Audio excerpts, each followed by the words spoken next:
Right now, at this very moment, as you sit there watching this video, something invisible and deeply strange is happening to you. You are aging faster than someone flying in an airplane 30,000 feet above your head. Not metaphorically, not poetically, literally. Your clock and their clock are ticking at different speeds, and here is the part that should genuinely disturb you. Both clocks are perfectly correct. There is no error, no malfunction, no trick. Time itself is moving differently for you than it is for them. And if that sounds impossible, hold on, because it gets so much worse.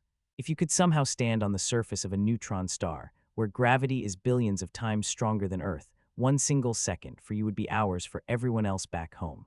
You would blink, and the people you love would age years. And if you went even further, if you stood at the edge of a black hole, time for you would nearly stop, while the entire future of the universe played out like a fast-forward movie in the sky above you.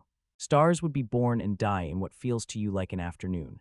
This is not science fiction. This is not a theory someone wrote on a napkin. This is confirmed, tested, proven physics that we rely on every single day. The GPS in your phone right now is correcting for this exact effect, because the satellites orbiting Earth experience time differently than you do on the ground, and without that correction, your maps would be wrong by miles within a single day. So here is the question that should be keeping you up at night. What is time? Seriously, what actually is it?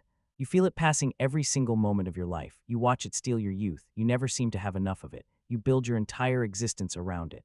And yet if someone asked you to explain what time actually is, not what a clock does, not what a calendar shows, but what time itself fundamentally is, you would have no answer. And here is the thing, neither would most physicists. Because the truth, the honest, uncomfortable truth, is that time might be the single most misunderstood thing in the entire universe, and almost everything you were taught about it is either incomplete or flat out wrong. Welcome back to Sleep Time Science, the channel where we explore the deepest mysteries of the universe so you don't have to lose sleep over them. We lose sleep for you. If you're new here, hit that subscribe button and join the family. And if you're already part of the family, welcome back. I'm glad you're here. Now let's dive in. You see, we all grow up with this very simple, comfortable picture of time. Time is a river, it flows forward. The past is behind us, the future is ahead, and we are all riding the current together at the same speed.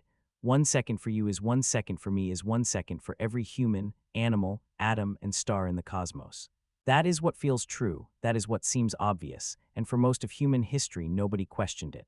Isaac Newton, one of the greatest minds who ever lived, built his entire understanding of the universe on exactly this idea.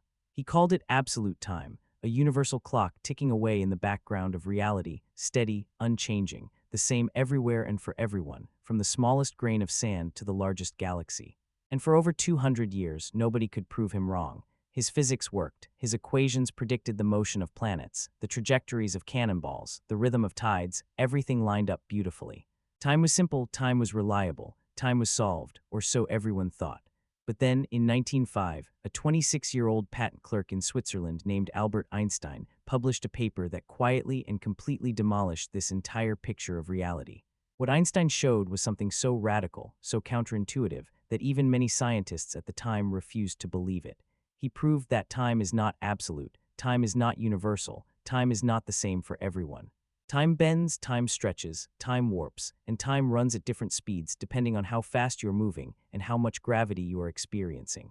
Your time and my time are not the same time, and there is no master clock anywhere in the universe keeping everyone synchronized. The comfortable river of time that we all believe in, that steady, dependable flow from past to future, it does not exist, it never did. And if that were the end of the story, it would already be strange enough to keep you up for weeks. But it is not the end, not even close. Because when scientists zoomed in even further past planets and stars, past atoms and electrons, down into the bizarre subatomic world of quantum mechanics, time got even more broken. In the quantum world, effects sometimes seem to happen before their causes. Particles appear to communicate across time instantaneously, and the very equations that describe reality at its smallest level do not even include time as a fundamental ingredient. Some of the greatest physicists alive today believe that time might not exist at all at the deepest level of reality, that what we experience as the flow of time is nothing more than a grand illusion created by our limited human brains trying to make sense of a universe far stranger than we were ever designed to comprehend. And that brings us to perhaps the most unsettling piece of this puzzle, your own mind. Because neuroscience has shown us that the human brain does not perceive time directly the way it perceives light or sound. Instead, your brain constructs the feeling of time, It stitches together fragments of information arriving at different speeds and assembles them into a smooth experience that it presents to you as the present moment. But that present moment is a lie. It is a fabrication, a story your brain tells you with a slight delay, meaning you have never in your entire life actually experienced the true present. You are always living just a little bit in the past, watching a movie your brain edited for you and labeled as now. So today, over the next 60 minutes, we are going to take this question apart piece by piece. We are going to travel from the ancient Egyptians who first tried to measure the sun, to Newton who thought he had time figured out, to Einstein who shattered that certainty, to the quantum physicists who made it even stranger, to the neuroscientists who revealed that your own brain has been lying to you about time your entire life. And by the end, we will confront the biggest and most unsettling question in all of science, a question that still has no definitive answer. Is time actually real, or is it the most convincing illusion ever created? If you think you understand time right now, I promise you, you do not. Not yet, but you will. Let us begin. The invention of time now, before we get into the deep physics, before we talk about Einstein and black holes and quantum mechanics, we need to start at the very beginning, and the beginning is this: time as you know it, the hours, the minutes, the seconds, the ticking clock on your wall. None of that is natural. None of that was discovered. All of it was invented. And that single fact changes everything about how you should think about time from this point forward. You see, if you could go back tens of thousands of years and stand beside an early human, a hunter-gatherer living on the open plains of Africa, and you asked them what time it is, they would not understand the question. Not because they were less intelligent than you, they were not. Their brains were just as powerful as yours, but because the concept simply did not exist for them. They had no clocks, no calendars, no schedules, no deadlines. Their entire relationship with time was based on the natural world around them. The sun came up, you hunted. The sun went down, you slept. The seasons changed, you moved. The moon completed a cycle, and you knew roughly how long it had been since the last one. That was it. Time was not something separate from life. It was just life itself unfolding. There was no anxiety about being late, no stress about wasting time, no existential dread about running out of it. Time was invisible, unnamed, and completely intertwined with survival. But then something shifted. As humans settled down, as we built villages and then cities and then empires, we needed a way to coordinate. When do we plant the crops? When do we harvest? When do we gather for a ceremony? When does the market open? The ancient Egyptians were among the first to formalize this. Around 1500 years before the Common Era, they created sundials, simple devices that used the shadow of the sun to divide the day into segments. It was crude, it was imprecise, but it was the first time humans took the continuous flow of existence and chopped it into pieces. The Babylonians took it further, and they are the reason your life is ruled by the number 60. The Babylonians used a base 60 number system for their mathematics, and when they turned their attention to measuring the day, they divided each hour into 60 minutes and each minute into 60 seconds. There was nothing magical or natural about 60. It was simply the number system they happened to use. And yet here you are thousands of years later, still living your entire life in multiples of 60 because of a choice made by people in ancient Mesopotamia. Think about that for a moment. The structure of your entire day, the way you schedule your meetings, your meals, your sleep, all of it traces back to an arbitrary mathematical preference of a civilization that no longer exists. Time did not come with instructions, we wrote them ourselves. And then came the invention that truly imprisoned humanity inside the clock. The mechanical clock itself. In 13th century Europe, monks needed a reliable way to schedule their prayers throughout the day, and so the first mechanical clocks were built in monasteries. But what started as a religious tool quickly became something far more powerful. As clocks spread into towns and cities, they began to reshape society from the ground up. Suddenly, work was no longer measured by the task, it was measured by the hour. Factory owners realized they could control labor by controlling time. School bells told children when to learn and when to stop. Train schedules demanded that entire regions synchronize their clocks. Time became a tool of power, a tool of control, and most people never even noticed it happening. And here is where it gets really interesting.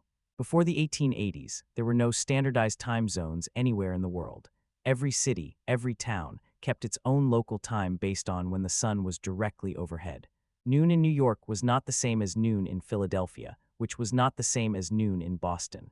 And for most of history, this was fine because nobody was traveling fast enough for it to matter. But when railroads connected cities and people started moving at speeds that actually covered meaningful distances within a single day, the chaos became unmanageable. Trains were crashing because stations in different towns could not agree on what time it was. So in 1883, the railroad companies forced North America to adopt standardized time zones, and shortly after, the entire world followed with the adoption of Greenwich Mean Time. We drew invisible lines across the planet and declared that everyone inside each line would share the same time. Step across that line, and suddenly it is a different hour. Not because anything changed in the physical universe, but because humans decided it should be so. Every single element of time that governs your daily life, the length of a second, the number of hours in a day, the time zone you live in, all of it is a human construction. We did not discover time, we built it. And we built it for convenience, for control, for coordination.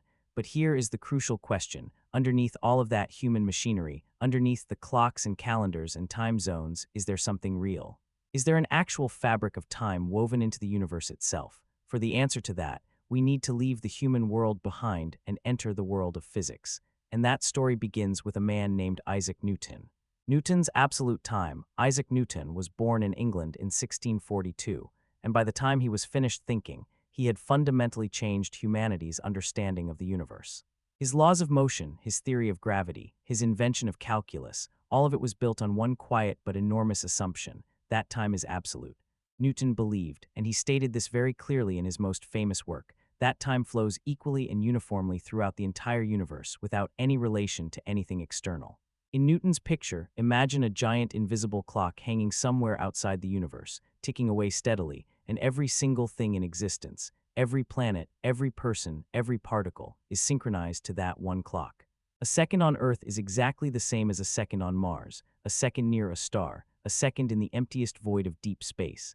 Time does not care where you are, how fast you're moving, or what is happening around you. It just flows, constant, unchanging, and universal. And honestly, can you blame him for thinking this? Because that is exactly what time feels like. When you sit in a room and watch a clock, it ticks at the same speed whether you are happy or sad, whether you are moving or still, whether it is day or night. Every clock in your house agrees with every other clock. Every clock in your city agrees with every clock in the next city. Time feels like the most stable, most reliable, most democratic thing in the universe. It treats everyone the same. It plays no favorites. It cannot be bribed, bent, or broken. That is the intuitive experience of time, and Newton simply took that intuition and built the most successful physics framework the world had ever seen on top of it. And it worked beautifully. Newton's equations could predict exactly where a cannonball would land, precisely how the moon would orbit the Earth, accurately how the tides would rise and fall. Engineers used his physics to build bridges and machines. Astronomers used it to predict eclipses decades in advance. For over 200 years, Newtonian physics was the undisputed king of science, and absolute time was its foundation. Nobody seriously questioned it because there was no reason to. Everything matched, everything worked, everything made sense. But here is the thing about comfortable ideas: they are the hardest ones to let go of, and they are often the ones hiding the biggest lies. Because by the late 1800s, cracks were starting to appear. Not in everyday life, not in the things humans could easily observe, but at the edges, in the behavior of light.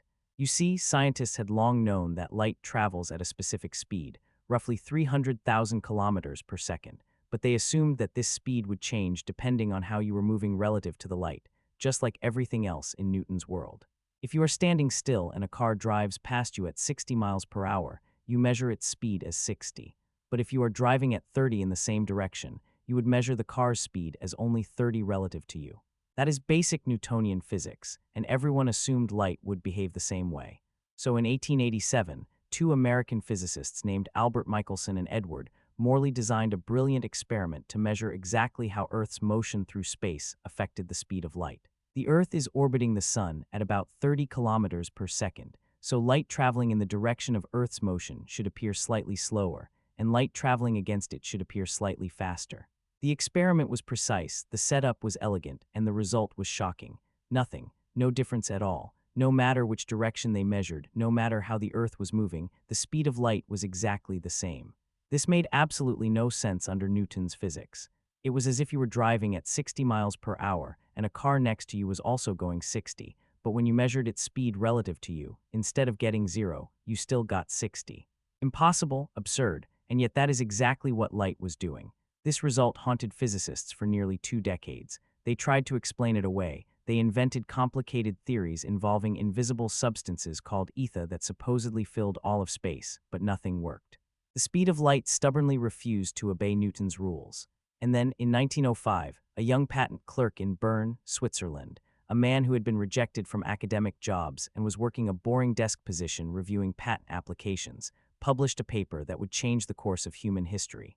His name was Albert Einstein. He was 26 years old, and his paper was titled On the Electrodynamics of Moving Bodies. In it, Einstein did something that no one else had the courage to do. Instead of trying to explain why light was behaving strangely, he accepted it. He said, "Fine, the speed of light is the same for everyone, always, no matter what. That is not a problem to be solved. That is a fundamental law of nature." And then he asked the terrifying follow-up question, if the speed of light cannot change, then what has to change instead? And the answer was time itself. If light always travels at the same speed regardless of how fast you're moving, then time cannot be ticking at the same rate for everyone. A clock moving at high speed must tick slower than a clock standing still. Not because the clock is broken, not because of some mechanical flaw, but because time itself literally slows down for objects in motion. Newton's absolute universal clock, the steady, reliable tick that everyone shared, did not exist. It had never existed. Time was not a river carrying everyone at the same speed. Time was something far stranger, far more personal, and far more terrifying than anyone had imagined. And Einstein was just getting started. Quick reminder, if you're enjoying this so far and your brain is already starting to melt a little, do me a huge favor and hit that like button. It sounds small, but it genuinely helps this video reach more curious minds like yours. And if you haven't subscribed yet, what are you waiting for? All right, back to the science. Einstein destroys everything, so let us talk about what Einstein actually did.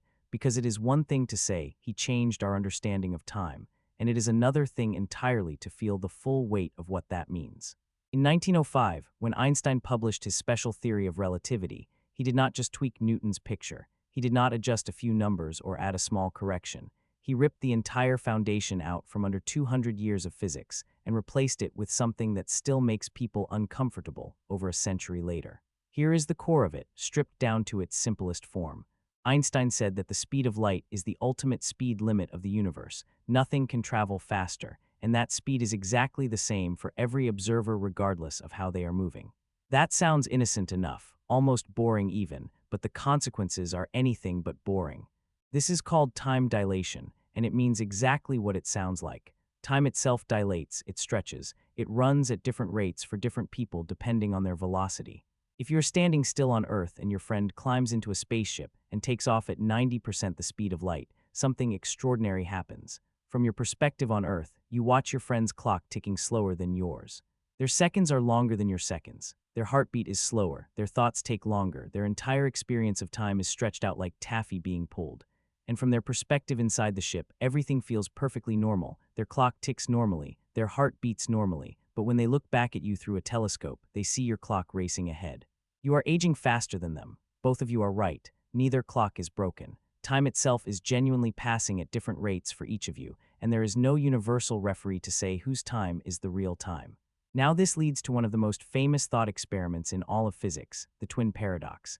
Imagine two identical twins, both 20 years old. One stays on Earth, the other boards a spaceship and travels at close to the speed of light for what feels to them like 5 years. They turn around, come back, land on Earth, and step out of the ship.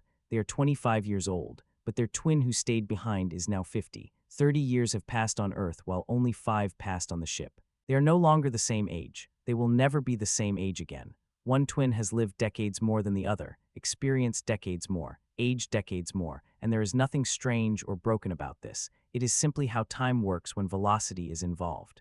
And before you think this is just a fun thought experiment with no real-world relevance, know that we have tested this with extraordinary precision. In 1971, physicists Joseph Haefel and Richard Keating placed incredibly accurate atomic clocks on commercial airplanes and flew them around the world, then compared them to identical clocks that stayed on the ground. The clocks disagreed. The moving clocks had ticked slightly less than the stationary ones, by exactly the amount Einstein's equations predicted. Time dilation is not a theory waiting for proof. It is a confirmed measured fact of our universe, and it is happening to you right now. Every time you drive your car, every time you walk across a room, time is passing at a slightly different rate for you than for someone standing still. The difference at everyday speeds is unimaginably tiny, billionths of a second over an entire lifetime, but it is real, it is measurable, and it is always there. But Einstein was not finished. 10 years after special relativity, in 1915, he published his general theory of relativity, and this is where time goes from strange to completely mind-bending. General relativity showed that gravity is not a force pulling objects toward each other the way Newton described it. Instead, gravity is the warping of space and time caused by the presence of mass and energy. Massive objects like stars and planets do not just sit in space, they bend space around them, and they bend time around them too. The stronger the gravity, the slower time moves. This is not a metaphor. If you placed one perfectly synchronized atomic clock at the top of a mountain and another at the base, the clock at the base, where gravity is slightly stronger, would tick slower than the one at the top. This has been measured repeatedly with modern atomic clocks, and the results match Einstein's predictions with astonishing accuracy. Now scale this up. Near the surface of a neutron star, where gravity is about 2 billion times stronger than on Earth, time slows dramatically. 1 second on the surface of a neutron star corresponds to minutes passing far away in open space. And near a black hole, where gravity becomes so extreme that not even light can escape, time nearly stops altogether. If you could somehow survive and hover just outside the event horizon of a black hole, and you stayed there for what felt to you like one single hour, when you flew away and returned to Earth, you might find that decades or even centuries had passed. Everyone you knew would be dead. Civilizations might have risen and fallen, and for you, it was just an hour. This is not science fiction. This is the confirmed mathematical consequence of Einstein's equations, the same equations that we use every single day to run GPS satellites. Those satellites orbit Earth at high altitude where gravity is weaker, which means their clocks tick faster than clocks on the ground. Without correcting for this difference, GPS would accumulate errors of about 10 kilometers per day. Your phone would tell you that you are in the middle of a lake when you are actually standing in a parking lot. Every time you use Google Maps, you are relying on Einstein being right about time. And here is where it all leads to something truly disturbing. If time runs at different rates in different places and at different speeds, then there is no single universal present moment. Your now is not the same as someone else's now. Two events that happen simultaneously for you might happen at different times for someone moving relative to you. This means the idea of a shared present, this comforting feeling that we are all experiencing the same moment together, is an illusion. And some physicists take this even further with what is called the block universe theory. If there is no universal now, if the past, present, and future are all equally real depending on your frame of reference, then maybe all moments in time exist simultaneously. Maybe the universe is not a movie playing frame by frame, but a completed film strip where every frame already exists. The past is not gone, the future is not yet to come. They are all there always, laid out like pages in a book that has already been written. You are not moving through time, you are simply conscious of one particular page. Einstein himself seemed to believe something like this. When his lifelong friend Michel Besso died in 1955, just weeks before Einstein's own death, Einstein wrote in a letter to Besso's family, "Now he has departed from this strange world a little ahead of me. That means nothing. For us believing physicists, the distinction between past, present, and future is only a stubbornly persistent illusion." That was not poetry. That was not comfort for a grieving family. Einstein meant it literally. And if he was right, then time as you experience it, this flowing river carrying you from birth to death, does not exist. But just when you think Einstein gave us the final word on time, just when you think the picture cannot possibly get any stranger, there is an entire branch of physics that makes Einstein's version of time look almost simple by comparison. Welcome to the quantum world, quantum time, where things get really strange. Everything we have talked about so far, Newton's absolute clock, Einstein's flexible warping spacetime, all of it deals with the large-scale universe, planets, stars, galaxies, objects you can see and touch and measure with instruments. But the universe has another layer, a hidden layer that operates at scales so small that nothing behaves the way you expect it to. This is the quantum world, the world of atoms, electrons, photons, and subatomic particles. And in this world, time does not just bend or slow down, it starts to lose all meaning entirely. To understand why, you first need to understand how fundamentally different quantum mechanics is from everything else in physics. In the everyday world, objects have definite properties. A ball is in one place at one time. A coin is either heads or tails. A cat is either alive or dead. But in the quantum world, none of this is true. A particle can exist in multiple places at the same time. It can be spinning in two opposite directions simultaneously. It does not have a definite state until someone observes it, and the act of observation itself seems to force the particle to choose. This is not a gap in our knowledge. This is not scientists saying we just have not figured it out yet. This is the fundamental nature of quantum reality, as confirmed by nearly a century of experiments. The quantum world is genuinely, unprovably, undeniably strange. Now here is where time enters the picture and everything falls apart. In classical physics, whether Newton's or Einstein's, time plays a clear and central role. It is the stage on which events happen, the backbone of every equation, the thing that gives cause and effect their order. First this happens, then that happens. Cause comes before effect always. But in quantum mechanics, time occupies a very different and much more uncomfortable position. Time in quantum physics is not a dynamic player. It is more like a background label, a parameter that the equations reference, but that does not behave like other physical quantities. You can measure a particle's position, you can measure its momentum, you can measure its energy, but you cannot measure its time in the same fundamental way. Time in quantum mechanics is not an observable, it is an assumption, a silent partner that everyone uses but nobody fully understands. And this creates a deep and unresolved tension at the heart of physics, because Einstein's general relativity says time is dynamic, flexible, and interwoven with space. It bends and warps and flows at different rates. But quantum mechanics treats time as rigid and fixed, a simple backdrop against which quantum events play out. These two descriptions of time directly contradict each other, and since both theories are spectacularly successful at describing their respective domains, neither one can simply be thrown away. And this brings us to some of the most radical proposals in modern physics. Some physicists, working on theories of quantum gravity, have concluded that time might not be a fundamental ingredient of reality at all. The most striking example is the Wheeler-DeWitt equation, developed by physicists John Wheeler and Bryce DeWitt in the 1960s. This equation is the closest thing we have to a quantum description of the entire universe, a theory that attempts to merge general relativity with quantum mechanics, and when you write it down, something remarkable happens.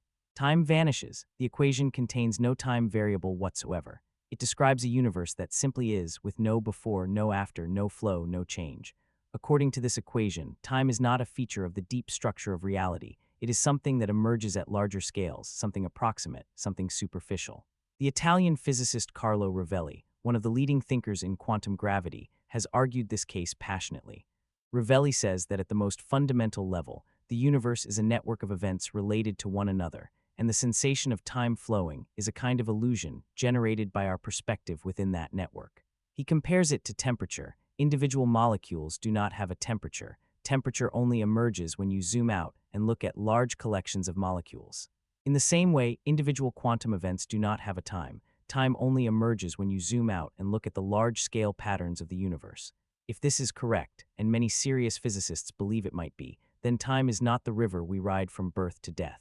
Time is a story our brains and our physics have constructed to make sense of a timeless reality.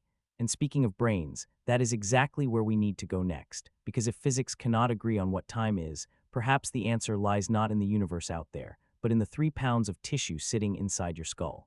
Your brain is lying to you about time, so we have traveled from the ancient Egyptians carving sundials, to Newton's universal clock, to Einstein bending spacetime, to quantum physicists suggesting time might not exist at all.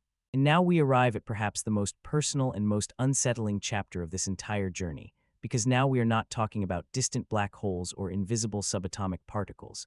We are talking about you, your brain, your mind, your own moment-to-moment experience of being alive, and the uncomfortable truth that none of it is what you think it is. You see, you feel time. You feel it right now as you watch this video. You feel the present moment existing. You feel the past slipping away behind you. You feel the future approaching ahead of you. This sensation is so constant, so automatic, so deeply woven into your experience of being conscious that you have probably never once questioned whether it is real. But neuroscience has, and the answers are deeply troubling.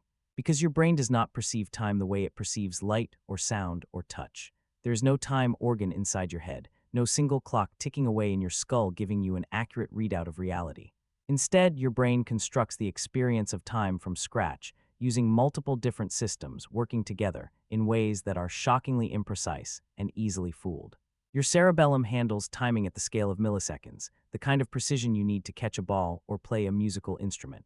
Your basal ganglia, a cluster of structures deep in your brain, handles the perception of seconds to minutes, the range you use when you are waiting for something or estimating how long a task will take. And your prefrontal cortex, the most recently evolved part of your brain, handles long-term time awareness, your ability to plan for next week, remember last year, and imagine your future. These systems do not share a single clock. They operate semi-independently. They can be disrupted separately by drugs or brain injuries, and they frequently disagree with each other. Your sense of time is not a reading from a reliable instrument. It is a rough consensus negotiated between competing systems inside your head, and that consensus is far more fragile than you realize. This is why time feels completely different depending on your emotional state. When you are having fun, when you are deeply engaged in something you enjoy, time seems to fly. Hours vanish like minutes. But when you are bored, when you are waiting in a line, when you are sitting in a meeting that will not end, time drags painfully.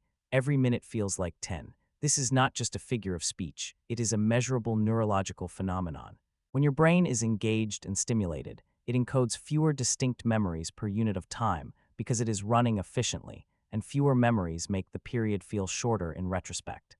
When your brain is bored or stressed or frightened, it encodes more detail, more snapshots, more data, and that extra data makes the period feel longer when you look back on it.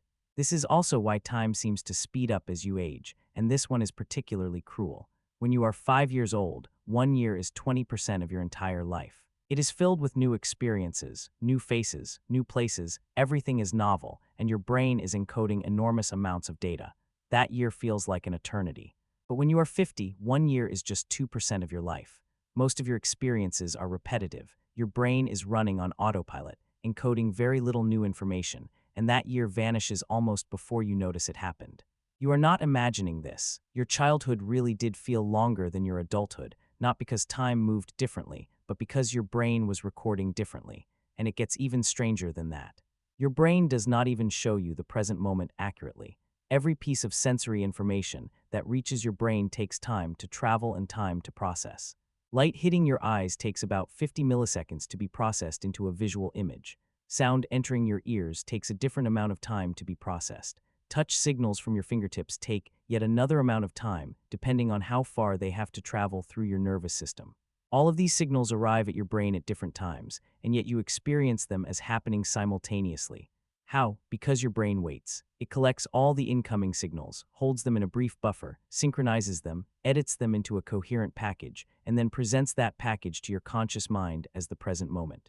But that package is not the present. It is the past. It is a reconstruction of something that already happened roughly 200 milliseconds ago. You have never in your entire life experienced the true present moment. Every single thing you have ever perceived, every sight, every sound, every touch, every word anyone has ever spoken to you, you experienced it after it actually happened. You are living on a slight delay, watching an edited highlight reel that your brain produces and labels as now, and you never once noticed. So when you say you feel time passing, what you actually feel is your brain's best guess about time passing, filtered through imperfect systems, distorted by your emotions, compressed by your age, and delayed by your neurology. The present is a construction. The flow of time is a sensation manufactured inside your skull, and if you cannot even trust your own direct experience of time, then the question becomes unavoidable. What is time really?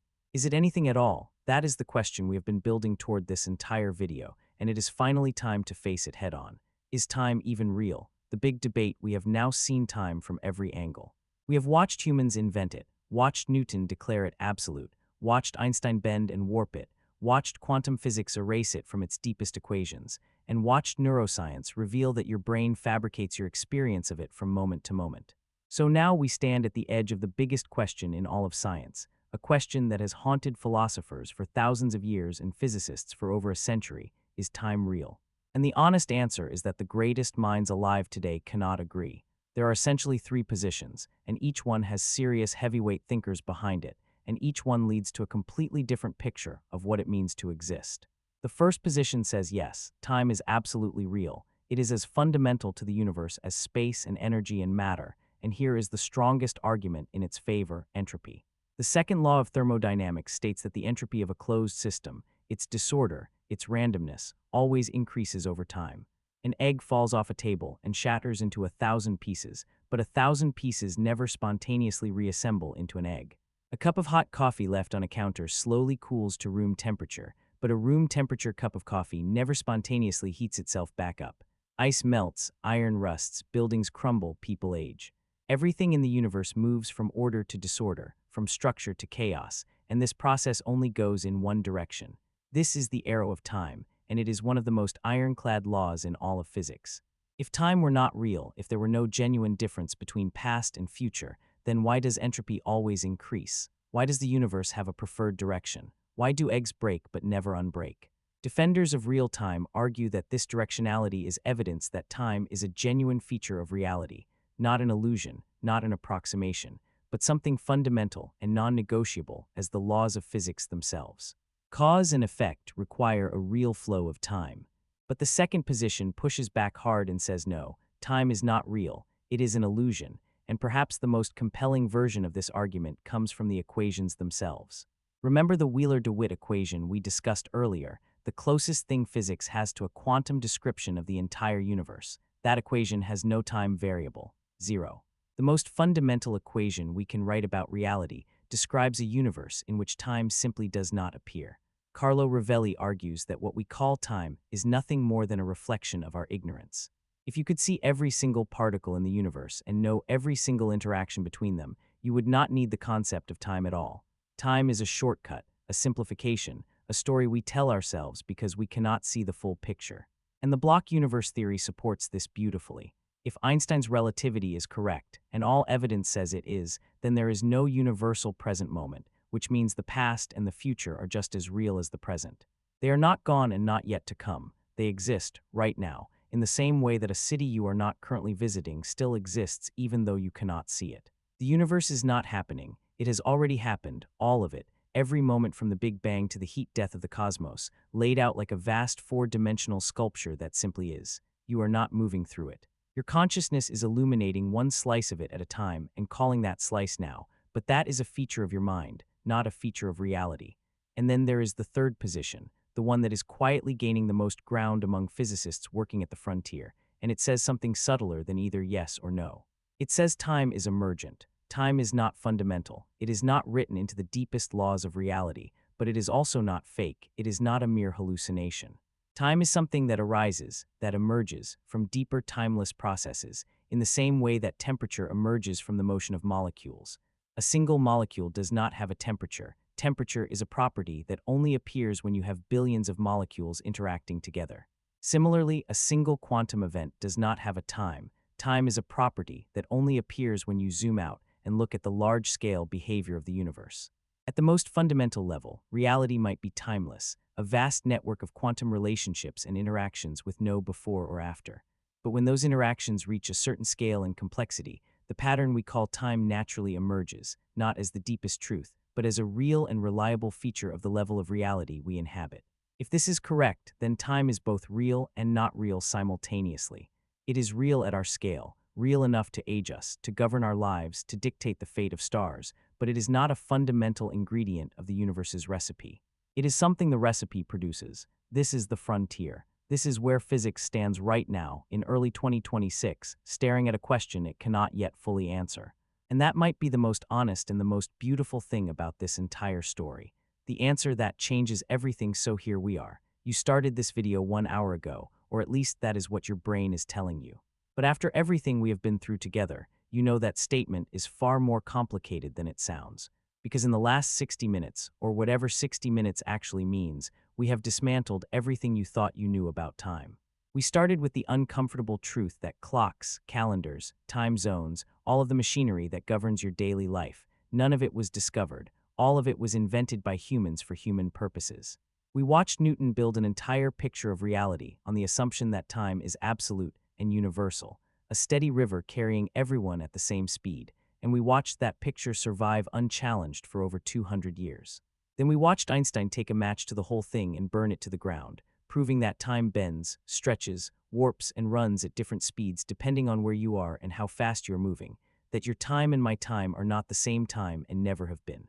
We dove into the quantum world and found that at the smallest scales of reality, time loses its footing entirely, that the deepest equations of the universe do not even contain a time variable, and that some experiments seem to suggest that the future can reach back and influence the past. And we turned inward to your own brain and discovered that the present moment you feel so certain about is a fabrication, a delayed, edited reconstruction that your neurology assembles from fragmented signals and presents to your consciousness as reality. And after all of that, the question remains, is time real? And I think the most honest answer, the answer that respects both the science and the mystery, is this. Time is something we do not yet have the right words for. It is not the simple clock on your wall. It is not the comfortable river flowing from past to future. It is not even the flexible warping fabric that Einstein described, although that is much closer. Time might be something so deeply strange, so fundamentally different from anything humans have encountered before, that our current language, our current mathematics, and our current brains are simply not equipped to fully grasp it yet. And I find that extraordinary. I find it extraordinary that you and I are sitting here, two collections of atoms arranged in just the right way to be aware of our own existence, having a conversation about the nature of the very thing that will eventually end us. Time gives us everything. It gives us moments with the people we love. It gives us sunsets and music and the feeling of a breeze on your skin. It gives us the chance to learn and grow and become something more than what we were yesterday. And time takes everything away. It takes our youth, our health, our memories, and eventually our lives. It is the most generous and the most cruel force we will ever encounter, and we do not even know what it is. But here is what I do know. You just spent an hour of your life, an hour you will never get back, thinking deeply about something most people never stop to consider, and that matters. Because whether time is real or an illusion, whether the future already exists or is still being written, the fact remains that right now, in this moment, whatever this moment actually is, you are here, you are conscious, you are asking questions about the universe, and that makes you one of the most remarkable things that has ever existed in the history of everything. So the next time you look at a clock, the next time you feel time slipping through your fingers, the next time you wish you had more of it, remember what you learned today. Time is not what you thought it was. It never was. And maybe that is exactly what makes it the most beautiful mystery in the universe. If this video changed the way you see time, even just a little, hit that subscribe button because we go deep on questions like this every single week. Drop a comment below and tell me, do you think time is real? I genuinely want to know. And whatever you do, do not waste the next moment, because whether it is real or not, it is yours. I will see you in the next one. Never stop questioning. Good night from Sleep Time Science.